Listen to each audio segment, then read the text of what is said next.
एक वर्ष तक भक्ति, पूजा पाठ और अध्यात्म के मार्ग पर अनुशासित होकर चलने के पश्चात मुझे ये अनुभव हुआ कि ईश्वर वास्तव में हमारी सहायता करते हैं। वे स्वयं प्रत्यक्ष रूप में सामने नहीं आते, अपितु किसी न किसी माध्यम से हमारे आंसू पोंछते हैं और हमारी सहायता करते हैं। आप अत्यंत भाग्यशाली हैं यदि आपने ये समझ लिया है कि आपके ऊपर ईश्वर का हाथ है।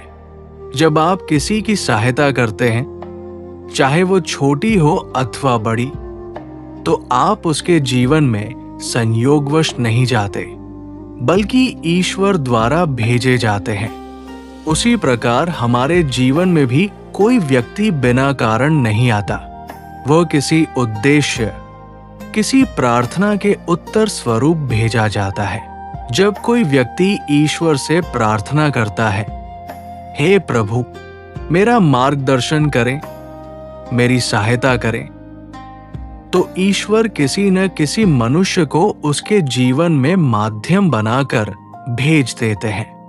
यही सत्य है, यही ईश्वर का अस्तित्व है। मैं पिछले 1.5 वर्ष से नीम करौली बाबा की भक्ति से जुड़ा हुआ हूं। उनसे मुझे ये शिक्षा मिली कि हमारे जीवन में जो भी व्यक्ति आता है, वह किसी उद्देश्य की पूर्ति के लिए माध्यम बनाया जाता है। कभी हम किसी के जीवन में उसके कार्यों की सिद्धि के लिए माध्यम बनते हैं, तो कभी कोई हमारे जीवन में हमारी सहायता हेतु आता है। जब हम किसी ऐसे व्यक्ति की सहायता करते हैं जिसे वास्तव में सहायता की आवश्यकता होती है, तो संभव है कि उसने ईश्वर से प्रार्थना की हो, हे प्रभु, किसी माध्यम से मेरी सहायता कीजिए। तब ईश्वर हमें चुनते हैं और उसके जीवन में भेजते हैं। इसका अर्थ है कि हम ईश्वर के समीप हैं और वे चाहते हैं कि हम किसी के काम आए।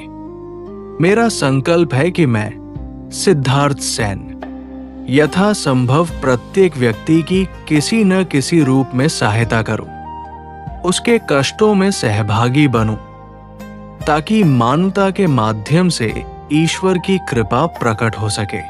कभी न कभी आपके साथ भी ऐसा हुआ होगा कि मार्ग में चलते समय आपका धन या कोई मूल्यवान वस्तु गिर गई हो और किसी अजनबी ने आपको पुकारकर बताया हो, आपकी वस्तु गिर गई है।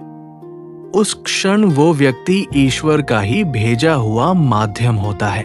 यही सत्य है, यही ईश्वर का अस्तित्व है।